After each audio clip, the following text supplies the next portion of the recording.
الحمد للہ والصلاة والسلام علی رسول اللہ۔ گانے لگانے والے حجام کے پاس جانا۔ سوال کیا گیا ہے، موسیقی لگانے والے حجام کی دکان پر جانے کا حکم کیا ہے؟ یہ علم میں رہے کہ میں دل میں اللہ کا ذکر کرتا رہتا ہوں اور میرے قریب کوئی ایسی باربر شاپ نہیں جو موسیقی نہ لگاتے ہوں۔ کچھ ایسے ہیں لیکن وہ حجامت صحیح نہیں بناتے۔ الجواب بعون اللہ سبحانہ وتعالی۔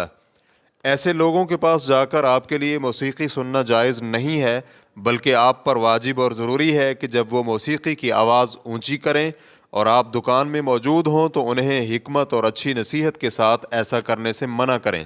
اکثر حجامت کرنے والے نائی نصیحت کرنے والے کی نصیحت کو تسلیم کر لیتے ہیں اور یہ تجربہ شدہ بات ہے۔ اگر تو حجام آپ کی بات تسلیم کر لے تو ٹھیک ہے، وگرنہ آپ کسی اور کے پاس چلے جائیں۔ انشاءاللہ آپ کو ایسا حجام مل جائے گا جو آپ کی غرض پوری کر دے گا، اور پھر جو کوئی بھی اللہ کا تقوی اختیار کرتا ہے اللہ اس کے لیے نکلنے کی راہ بنا دیتا ہے۔ واللہ تعالی اعلم۔ اسلام QA ریکارڈنگز، مؤسسۃ الشیخ محمد صالح المنجد، المملکۃ العربیۃ السعودیہ، فتویٰ نمبر 21744۔ والسلام علیکم ورحمۃ اللہ وبرکاتہ۔